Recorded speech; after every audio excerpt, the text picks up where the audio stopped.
பார்க்கலாம் வாங்க. இன்னைக்கு நம்ம சேனல்ல சுலபமா செய்யக்கூடிய ஸ்நாக்ஸ் ரெசிபி தான் பார்க்க போறோம். சோயா ஜங்க்ஸ் இல்ல மீல் மேக்கர்னு சொல்லுவாங்க. அதை ஒரு கப் எடுத்து சுடு தண்ணியில போட்டு ஒரு 10 நிமிஷம் ஊற வச்சு எடுத்துக்கிறேன். அதே கப்புக்கு அரை கப் பொட்டுக்கடலை எடுத்து நல்லா நைஸா அரைச்சி எடுத்துக்கிறேன். இப்போ நல்லா ஊறிடுச்சு சோயா ஜங்க்ஸ். இதை நல்லா புளிஞ்சி எடுத்து தண்ணி எதுவுமே இல்லாமல் வடிகட்டி இந்த மாதிரி ஒரு மிக்சி ஜாரில் சேர்த்து அரைச்சி எடுத்துக்கலாம். கொஞ்சம் மையாக அரைச்சிக்கலாம். நான் 2 விதமாக நம்ம இந்த ஸ்நாக்ஸ் செய்கிறதுனால 2ஆக எடுத்திருக்கேன். இப்போது நம்ம அந்த பொட்டுக்கடலை பொடியை 2 ஸ்பூன் 2 சோயா ஜங்க்ஸ்லேயும் நம்ம ஆட் பண்ணிக்கலாம்.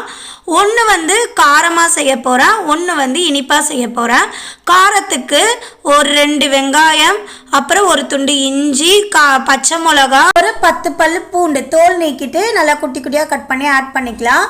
இனிப்புக்கு நம்ம சோயா ஜங்க்ஸ் எடுத்த அதே கப்பில் அரை கப் வெல்லம் நல்லா இடித்து சேர்த்துக்கலாம்.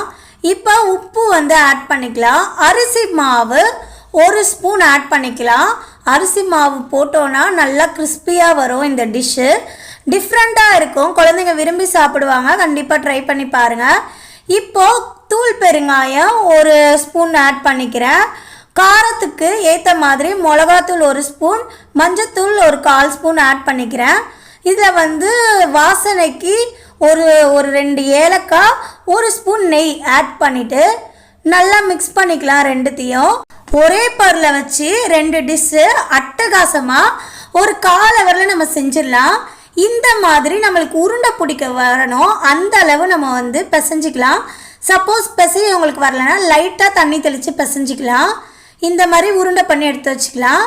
இப்போ இனிப்புக்கு அதே மாதிரி மாவு நல்லா பிசைஞ்சிக்கலாம். லைட்டாக கொஞ்சம் மாவு இருகலாக இருந்துச்சுன்னா ஒரு 1/4 ஸ்பூன் சுடு தண்ணி தான் ஆட் பண்ணோம்.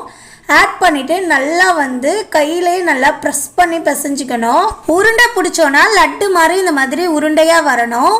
சோயா ஜங்க்ஸ் அவ்வளோ நல்லது உடம்புக்கு, வெயிட் லாஸ்க்கு ரொம்ப ஹெல்ப் பண்ணும்.